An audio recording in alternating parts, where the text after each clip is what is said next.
that record? Okay. Welcome everyone. Thank you again, ICSA, for the great opportunity to present my master's degree research. Today I'm here with Marie-Andrée Pelland, and I am Céleste Goguen, a master's student at University of Moncton in New Brunswick. And like I said, today I'll be presenting my master's research that is entitled Former Members' Process of Recognizing and Coping with Experience of Coercive Control in Religious Cultic Groups. And so I'm Marie-Andrée Pelland. I'm a criminology professor, and I'm really happy to be Céleste's supervisor. Thank you. So for the presentation outline, we'll be talking a bit about what exactly is a religious cultic group, what counts as a patriarchal institution, what encompasses the definition of coercive control, before we start presenting what the methodology we followed for the research and the results of said research, meaning what the forms of coercion kind of looked like, what the participants in the research recognized as their experiences of trauma, the consequences of such actions and situations, the space of empowerment, the services they've frequented, and a conclusionary discussion. What exactly is a religious cultic group? The definition for a religious cultic group kind of varies, but what we found with the research we've looked into, a very common definition states from West and Langoni in 1985. This definition is very benchmark. It encompasses three major aspects. Either it is a group that is involved in excessive devotion to either a leader, a thing, or a doctrine, and they use unethical manipulative tactics to advance the leader's goals. Oftentimes, this definition is at the base of every researcher, every author's kind of look into what a religious cultic group is. However, what stems from that oftentimes is authors will create their own definition kind of based off of this. In doing our work for my master's, we found that many authors kind of seemingly state the same thing without actually stating it. Meaning that what happens is that the authors find that there are three major characteristics that pop up in what makes a religious cultic group. Now, the importance is that for certain authors, they put certain characteristics above other else's. For us, we found that three major categories appeared, such as what does a leader look like in a religious cultic group? What are strategies of control in a religious cultic group? And how does a group function in a religious cultic group? So when it comes to a leader, oftentimes there are four main aspects that happens within a leader. Of course, they're not always of importance. Some authors don't necessarily use these characteristics. Some find synonyms to explain other words that essentially mean the same, but regardless, the base of it all remains the same. So for Hoffman, a leader is charismatic. He is oftentimes very full of charm. He's charmful. The individual oftentimes will be very selfish in nature. His abilities to have that charm, this je ne sais quoi, is often muddied because there is a debate about why the term charisma kind of is muddied at this point, meaning in some aspects, charisma is viewed as a very good thing, a very noble side, a very positive thing, while in other terms, where we often go to, it's kind of viewed more negatively. It's a very selfish person. It's a person that seems special on the outside.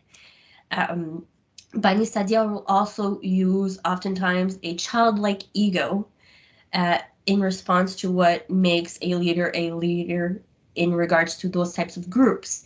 What he means by that is the individual will oftentimes have really unrealistic goals, and to get these unrealistic goals, this person will oftentimes go into trying to get to his goals by creating a toy-like world to kind of facilitate the way he reaches that aspect. Whether he reaches it is up to the reader or the author, but that depends. Also, Stein also prefers to use a leader as having kind of the ultimate authority, very powerful in nature. The way the person holds themselves, they can do no wrong. There is no arguments to be had. That person is above all everybody else. And Zeiders and Devlin also use a narcissist as a common characteristic for the leader. It kind of encompasses what already has been said, whether that's having a charismatic leader, a childlike ego to that charismatic leader. It is a person that looks out for themselves, essentially. What happens when groups like that happen along? They look for strategies of control to use towards other individuals who kind of follow along the followers. So Bannisadio, Lalish, and McLaren and Stein kind of all encompass kind of aspects, and of course others do as well. But regardless, when it comes to isolation techniques, oftentimes they use isolation techniques as a form of both physical and psychological ways. Physical, going in a, isolating them exactly as the term sounds like, and in psychological ways, that is oftentimes used in manipulation tactics. I'll talk a little bit about it further along, but those techniques are oftentimes used with the help of fear. They're very fear-based. Now, whether that's the fear of the outside world, which is emphasized by those isolation techniques, the physical isolation techniques, or the fear of the apocalypse or what may be, it doesn't necessarily matter, but the fear itself is very important, is very prevalent. When it comes to manipulation tactics, it makes an individual also second guess themselves. There's a lot of gaslighting involved. There's a person essentially going towards a second guessing everything for themselves. Bannisadil uses a term, he uses the term unpersons to essentially, those strategies of control helps to make a person become an unperson. And those strategies of control allow for other terms of control, not just the typical physical and psychological, but it also allows for exploitation, such as financial exploitation, sexual exploitation, whether that's working for free. All those situations arise to this. So what encompasses a group function kind of stems from both what characteristics of a leader are and both what the strategies of control are. So a little bit kind of like what Bani Sadiel talked about in childlike egos, and Hoffman talks about charismatic ego people. The individual will oftentimes create selfish and ambiguous doctrines that only that person, the leader, understands. That's what allows that power to them. They're the only people who understand a doctrine if the doctrine is not necessarily about them. They're the only ones who understands it. They're the only one who can comprehend it, and it allows them that extra added of power. A world of exclusivity and totalitarianism is basically the same thing as those techniques of control, meaning that they have this way of creating that isolation technique of a physical form in creating a version of us versus them, or a black versus white kind of side of everything, which is we're right, we're in control, we're safe here, the world outside is dangerous. You do not talk with anybody outside, you'll be safe. The pyramidal structure also allows to reinforce those strategies of control, whether that is in terms of because that individual, that leader is powerful or not. What happens is that that individual is the end all be all. They hold all the power, essentially, as the structure suggests. The structure also allows for that unquestioning and adoration and dependency on the leader. Because that structure is in place and that those characteristics are so oftentimes infused on a daily basis, it allows for that leader to do no wrong. And if that person does wrong, it doesn't matter. It doesn't matter for them. It's unquestioning adoration, dependency. That person makes it so their followers cannot live without them, which in turn leads to a charismatic relationship. That leader cannot be a good leader without the power of those followers, that relationship to form. And that relationship to form happens because of the strategic measures of control. When Céleste started to study cultic groups, what we seen in our environment here in New Brunswick was mostly patriarchal institution. So the group that she interviewed and the ex-member that she met were all members of a patriarchal institution. What does that mean? It means that it's a culture, it's a way of life based on a non-binary gender hierarchy. That means that leaders are at the top of the food chain, men are second, and women are at the bottom. They are dependent of the men for any kind of decision that they have to make.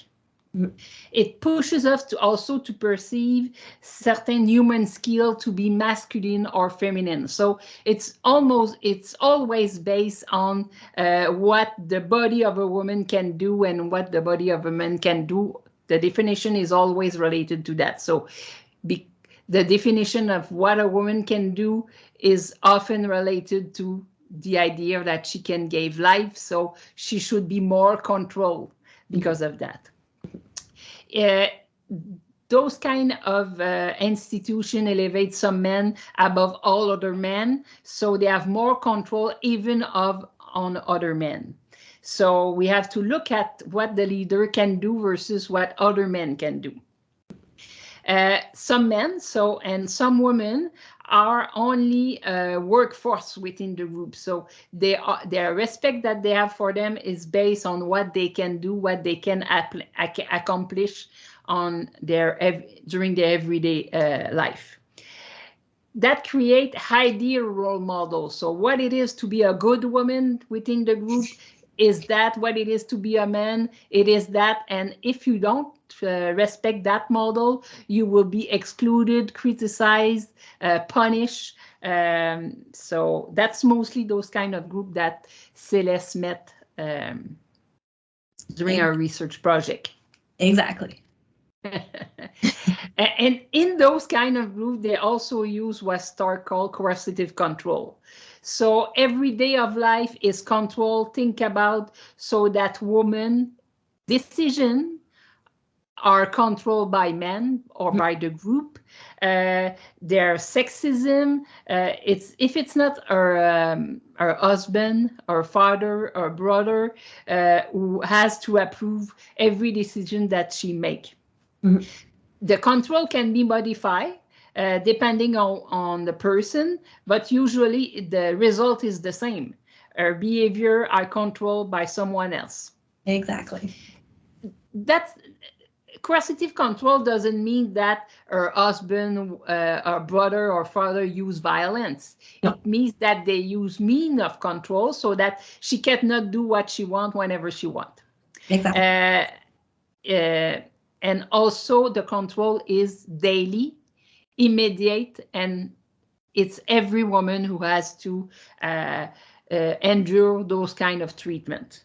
Exactly. And any type of control happens. It's a microdynamic. It happens very small ways as it does very large ways. And Marie-Andrée exactly said it. Stark kind of defines it as sexism with a vengeance, which is kind of enforced with the fact we talk about patriarchal institutions and in religious groups. So, Céleste, what you say that it's not good to be a woman in those kind of group. Not at all. In our project, Céleste really think about her methodology. She's using a narrative approach. So she wants to know the life story of the person. So she doesn't have a lot of questions. She mostly wants to hear what the person has to say about her experience within the group, when she quit and after. And even if I use the word cult, and that's my formation, Céleste did a lot of work not to use that word. So she could recruit a more large group of people. And she also did a lot of effort not to use an organization to recruit. She wanted to do it on her own, and maybe to reflect the reality of New Brunswick in Canada, of former members. So she used the criteria that each of her participants had to recognize that they have been involved in a group, whether by choice of behavior. Mostly they were born within the group, or they came into the group when they were children. They also had to recognize that their everyday life was mostly organized around the group-related activity. It could have been school, free time, their friend had to be member of the group, so all their everyday life was within the group or with the group. And they also had to recognize that they had quit the group for 2 years or more, because we didn't want to re-victimize the participant. We didn't want to inflict trauma, so we prefer to make people that had quit the organization during the last 2 years or more. Exactly. And the idea, because if I can say it, Céleste wasn't in a cultic group. She wasn't born in one. She hasn't an experience. So there's always the question where she will find group like that in New Brunswick, in Atlantic Canada. So she used profusely social media. She had a little bit of success with social media. But she had also one participant recruited with an announcement in Kijiji. But she had a lot of success with an announcement with Honeybee. But she also used the word of mouth to recruit some of the participants. So she talked to a lot of people, and that's helped recruit some of the participants. Yeah, it's been a big help. The idea was to really learn about the life trajectory of the participants. So the first question, what can you talk about your experience as a former member of the group? The person could talk about everything that she wanted. Céleste wanted to add her life stories. So that's allowed them to begin whenever they want. At the beginning, when they started within the group, when they quit, as of today, that was their choice. So because the interview allowed them to feel empowered, that's helped to recruit a lot of great stories. Some of the interviews were 2 hours long, so people were really open to talk to Céleste. It turned out really well. And I think she has great results, so I will give her the talking stick so she can continue to talk about her results. Well, like Marie-Andrée said, these results so far have been very interesting in ways that the participants have talked about their experiences with coercion and coercion control for all the individuals, really. They talked both about subtle forms of coercion and explicit forms of coercion. When I talk about explicit forms is because they specifically say, I was controlled, I was this, I was that. So it implies that they already know that they experience coercion. While when I say subtle forms, they don't necessarily use the term controlled, but it is obvious in their vocabulary. So with the explicit forms first, because they're a bit more obvious, explicit forms of coercion was very much excluding others. With the results we had, a lot of them were either born into the group or joined at a had to join at a very young age, meaning for some, they actually remember a little bit of their life prior. And in some cases, they remember their family members and how life was before and that sudden change, how difficult that was for them. In other types of explicit forms of coercion was recruitment activities, where it was not a question of, do I have the choice of going here? Do I not have the choice? It is obligated. It is expected of them. The same thing kind of applies with the lack of free time or hobbies. For a lot of them, they did not have any. They did not have time, mostly because of the recruitment activities and preparation kind of seeming towards those recruitment activities, but also they couldn't because of what the group the groups kind of held in place for them. They weren't allowed to have fun necessarily. Also, fear-based imagery was a very big explicit forms of coercion. I heard by multiple participants how those fear-based imageries that they had seen as children, that they could close their eyes and they could find it, they could immediately remember it. For them, it was very traumatic. Subtle coercion. We talk about dynamics. They used sometimes the term, oh, I was forced to hang out with this person, or I was forced to hang out with another individual in the group. So for them, it wasn't necessarily, oh, I was controlled, I was coerced into having to hang out with this person, but it was implied. You have to be this because we have this image of you have to be perfect, essentially. There was also the side of putting the group above anything else, meaning their identity towards the group was the most important thing. It did not matter for their social dynamics, as in their family dynamics, whether their family was normal, so to speak, or dysfunctional. It didn't matter. They had to be a good member of the group. Oftentimes, gaslighting was a very common thing, where if they had doubts, if they had questions, no, you're crazy, no, those must be rumors you've heard. There was a lot of that, which kind of encompasses with a large feeling of disappointment because they constantly had this need to answer their questions and nothing was answered. So they had this lurking disappointment within them because nothing was valid for them. To quote one of the individuals, she says, well, my father was at the extreme. My father was very much at the extreme as a member of the group. Anything that could influence me, he wanted to get me out of it. What they talked about was oftentimes friendships. If a friendship was not a typical friendship within the group, her father did not want that. He did not want her to have what she calls, she did not want him to have fun, basically. He did not want her to live a normal teenager life, essentially, was what she said. When it comes to the individuals recognizing the experiences of trauma, there are three main aspects to that. For some, they were very direct in nature, meaning they would oftentimes talk about a certain situation and admit that situation was traumatic. They were traumatized by it. They would oftentimes repeat that, be as what that may be, whether that's recruitment activities or what may be. They'd be like, oh, so-and-so happened. It was very traumatic. And I have a question for you. So they recognized it at that moment when they were young. I feel traumatized by it. Yeah. I don't like it. Yeah, exactly. They didn't like it in the moment, but I don't think they necessarily were to say I was traumatized then. Okay. Oftentimes they'd say I would get anxiety from it. I was scared to go. I didn't want to go.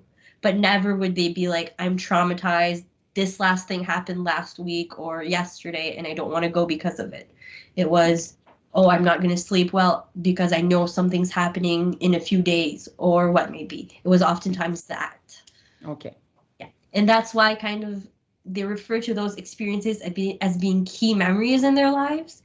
In one certain individual, she has two. I remember she spoke about 2 key memories in their lives, and she talks about how that is always something she goes back to. But those key experiences, those key memories, are traumatic in nature. They talk about different things happening to them, all talking about while they were in the group itself. But it remains to be a very key moment for them.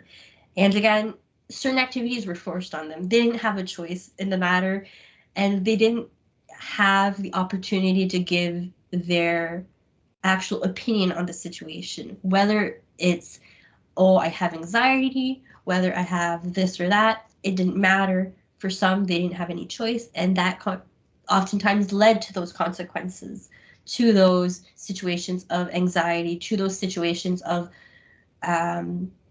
sometimes having those memories still linger in their minds, even to this day. Even when we did the interview, some of them had experiences of being like, I remember vividly when this happened. And that was because the activity was forced upon them. I have a question, Céleste, because being a criminologist, the idea that came to mind, first of all, is they should identify themselves as a victim. It's always on my mind when I hear those traumatic experiences, but they don't. No, not at all. Not in any of the interviews I've had where they're like, I am a victim of said situation. I am a victim of said thing. They acknowledge the fact that they're former members of their group. They acknowledge that they have traumatic experiences as their time in the group was, but at no point in time have they ever said, I am a victim of recruitment activities, or I'm a victim of not being able to say my opinions, essentially. At no point, which is very interesting, at no point were they like, I am a victim. For them, it seemed to be a part of them, rather than actually labeling themselves as a victim, which was really interesting, actually. Yeah. So one of the participants kind of put it very straightforward. She says, it's traumatizing, and then I find that it causes problems because it seems that later on I had difficulty talking to people I don't know, You know, there are people who are social people who like to talk to people, but I don't. It's the opposite. It traumatizes me, even if I have dreams about it to this day. So for that individual, she had left over, if my memory serves correctly, over 20 years ago, and she still recalls those direct moments of, if I close my eyes, I remember it, which is telling, I would say. So what are the consequences of those coercive actions, coercive control? Well, for a lot of them, they're traumatized emotionally over situations. They repeated it. Some of them they use emotionally abused as a term. But as I put a little quote there, somebody said, my emotions are affected. I don't care for anything. I don't believe in anything. And for that individual, it was very difficult for her, because she said, I didn't have a childhood. I didn't have teenage years. I don't care about anything. Yes, I love my family. I love my children, but everything else, I don't care about it. I don't care about anything. Oftentimes, the participants talked about difficulties in forming personal opinions and thoughts, in that they questioned everything because that's what they had. They had already questioned so much stuff, so once they left the group and that's all they knew how to do, that's what they questioned. They questioned everything. For some individuals, what we would consider normal, expected of us to understand, to believe, for them, they question everything, whether that's medical, governmental, anything like that, and they still to this day struggle with that. When it comes to constantly feeling embarrassed and mocked, that oftentimes stems from their time in high school, in school, where those individuals didn't have a choice to socialize with people who weren't part of that group, those groups. They knew they were embarrassed because they felt left out, felt different, felt isolated. An individual also used the term segregated to feel that they were constantly different than the rest. For another person, she talked about disassociating a lot during recruitment activities because it was the only way she could cope. Coping mechanisms were oftentimes, they weren't necessarily explained vividly.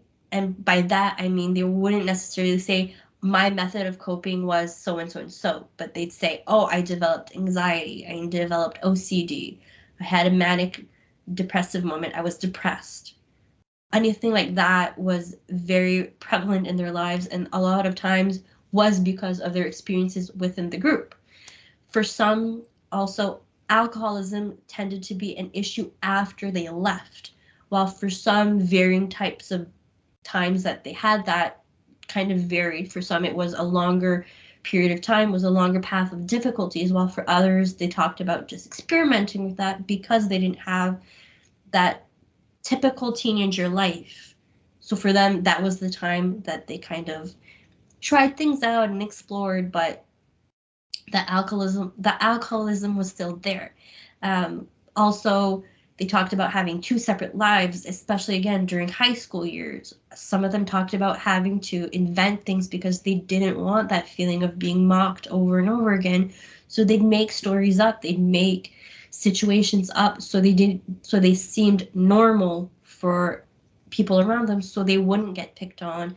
For them, they talk about how when they weren't home, when they weren't around those religious groups, they could live a little, they could be happy during school time, and when it came down to coming back home, they'd be, for lack of a better word, depressed. They'd be sick to their stomachs because they'd be anxiety ridden, and trust issues were oftentimes a very core situation for them because of the control tactics we talked about way earlier, because of the way the group function talked about, because anything outside the group was deemed not trustworthy.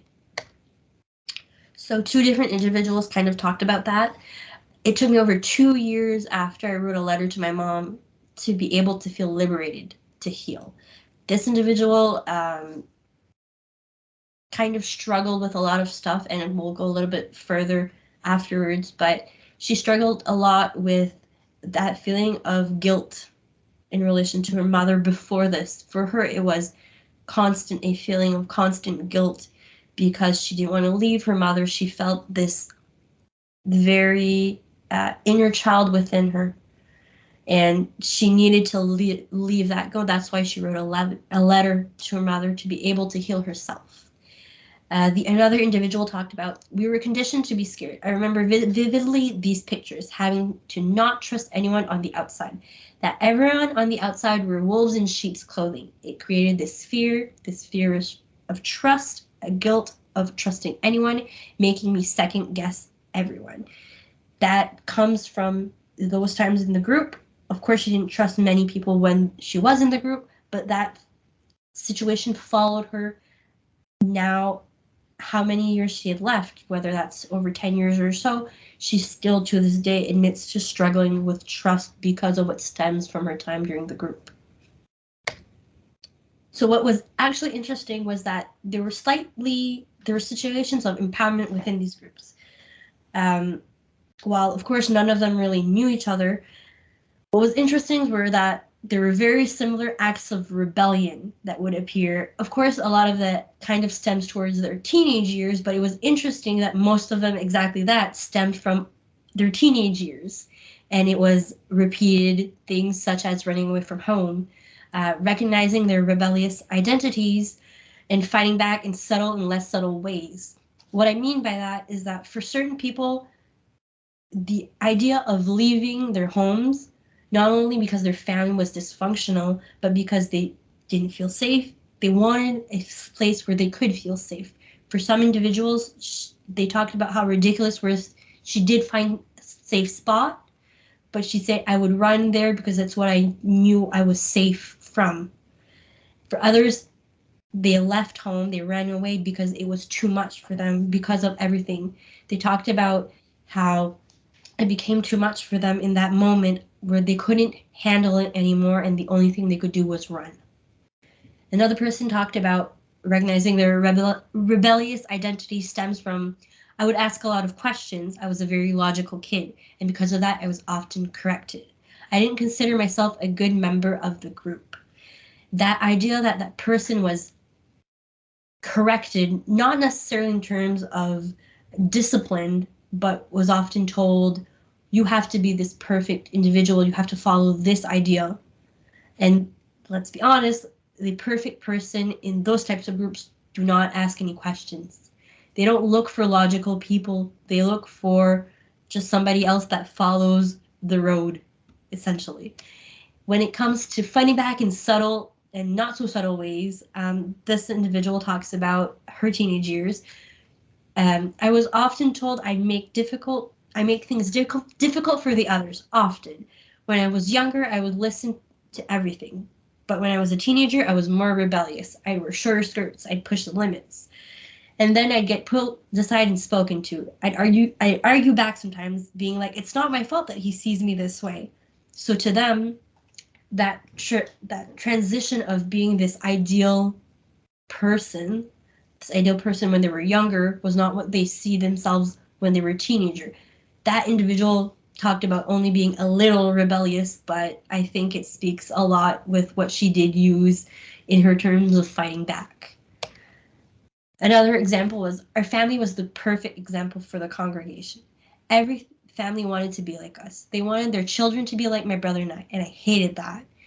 That individual spoke a lot about how she would follow exactly to the T because it was expected of her, but it became too much because her dysfunctional.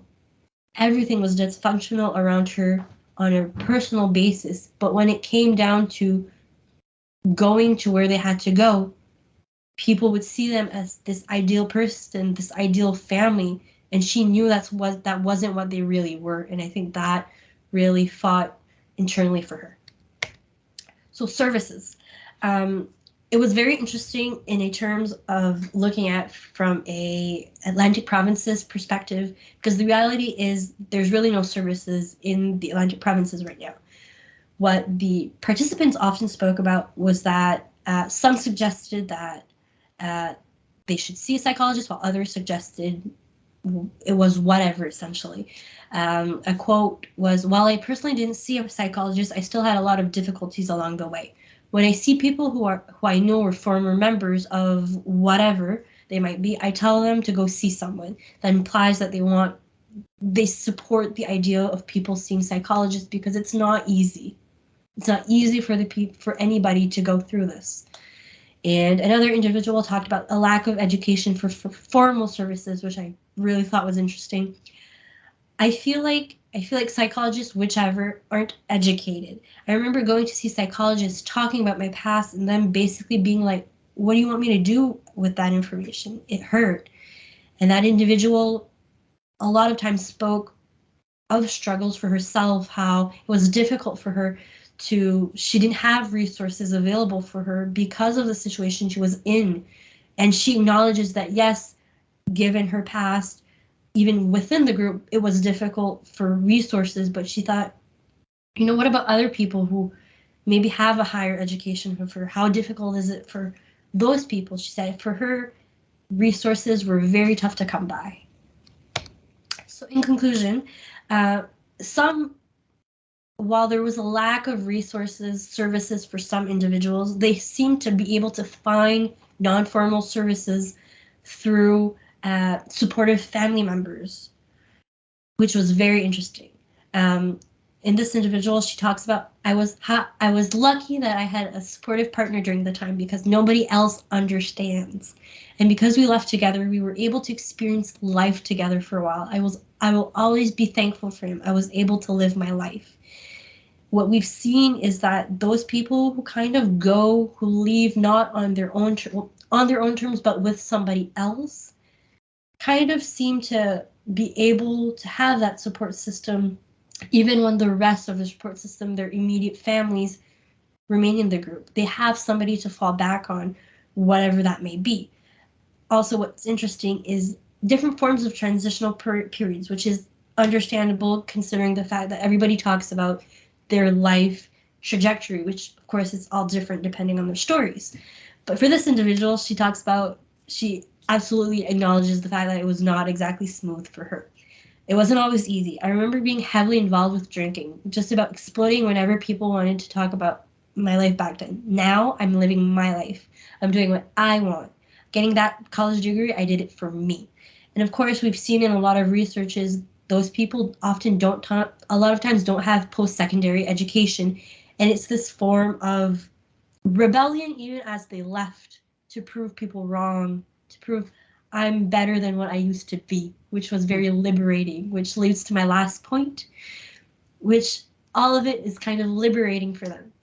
Like she says, before writing my letter, I often felt that I was like a little girl again, not wanting to upset my parents or offend them.